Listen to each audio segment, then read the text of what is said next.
This week's lab is Lab Techniques and Measurements. In this lab, our objectives are to learn about the International System of Units, become familiar with common techniques and measurements that you would perform in a laboratory, and gain proficiency in making simple measurements. The first thing I want to discuss with you before you carry out this lab is safety.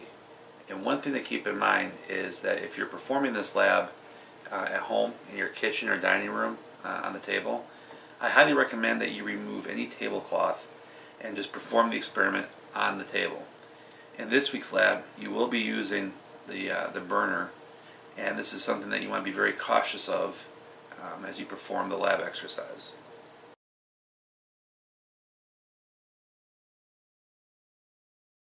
Next, I know you may be tempted to have your computer up with the lab manual. I had recommended that you not print off the lab exercises, and this still may be a good idea. But if you have your computer up, I highly recommend that you are very careful and perhaps move your computer off to the side and away from anything that you may have out that you could spill on top of your computer or around your computer that could damage it. In this case, I have printed off the lab manual, and so I'm going to close up my computer so it's not in the way.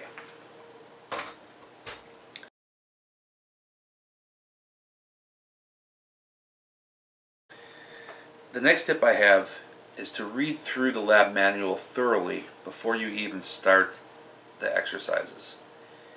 This will help facilitate each exercise that you do and will keep your mistakes to a minimum. Although the labs may be very straightforward and simple, at times there are subtle instructions in the manual that you may miss if you just sort of skim over it as you're performing the lab exercise. So I recommend sitting down, read through the lab exercises first to get your mindset and just to get an idea of what you're going to be asked to do in that week's lab. After you've done that, then you want to organize all your materials and get ready to perform the lab. When you organize your materials, keep in mind that in each week's lab, there are some materials that are provided to you from LabPack, and there are some materials that you are expected to provide yourself. These materials can be found in the very beginning portion of the lab manual for each exercise. For example, this week, some of the materials that you're expected to provide include rubbing alcohol, plastic or paper cup, some coins for measuring the mass, a key, a CD or DVD, a spoon and fork,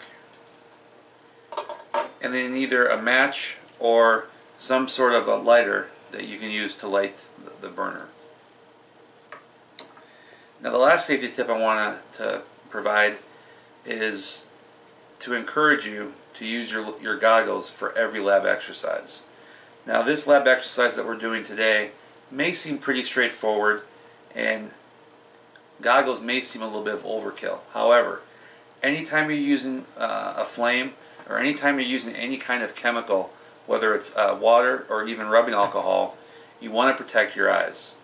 If we were running this course at Queens in the chemistry lab, one of the very first safety tips I will instruct you to do is to, as soon as you come into the lab, to put on your safety goggles. I cannot stress this enough, as your eyes are perhaps the most sensitive organ that you have in your body that you'll be using as you perform these experiments. So please, the moment you start the lab, please put on your safety goggles.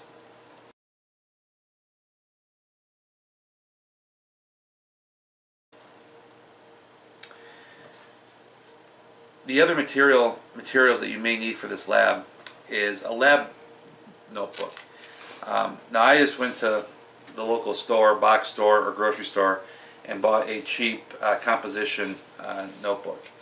Although your lab manual gives you the opportunity and provides you with a table and tables for you to fill in the data that you collect, a lab manual or lab notebook is a real good tool to write down any notes you may have, scribble any quick calculations, and simply organize your thoughts as you go through the lab exercise. Upon completing this lab, you will be expected to write a lab report. The guidelines for this are provided on the course website. But in that lab report, you're going to have to outline everything that you did in the lab, all the data that you collected, as well as calculations involving that data. So anything that you can do in your lab notebook will help you organize all your thoughts and all your notes. Next, the time. In your lab manual, it specifies how much time you can expect in order to perform each lab exercise. This week, the lab can take about 1.5 to 2 hours. Please keep this in mind as you start the lab. Although you do have the opportunity to pause what you're doing and come back to it later, you definitely want to have an idea for how long it's going to take to complete the lab so that things don't drag on over the course of the week. After completing the lab, you can expect to spend another 45 minutes to an hour writing up your lab report. Each week you will submit your lab report to me to be graded. And this is the key part of what you're doing and what I will evaluate this semester, since we're not meeting face-to-face to carry out these lab exercises. The last thing I want to discuss with this week's lab are just a few basic tips. Again, if we were in lab on campus at Queens, I would be instructing you to take your time. One of the worst things you can do is try to rush through an exercise. When you rush, you're prone to making very simple mistakes, and perhaps even making mistakes near the end of the lab that would require you to start all over from the start. So take your time. Do not rush. The next tip is to use a resource provided to you in the lab manual.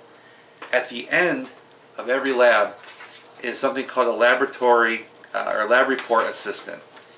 And these are basically the tables, graphs that you'll need to include in your lab report, but that you also may want to copy down into your lab notebook for recording your data.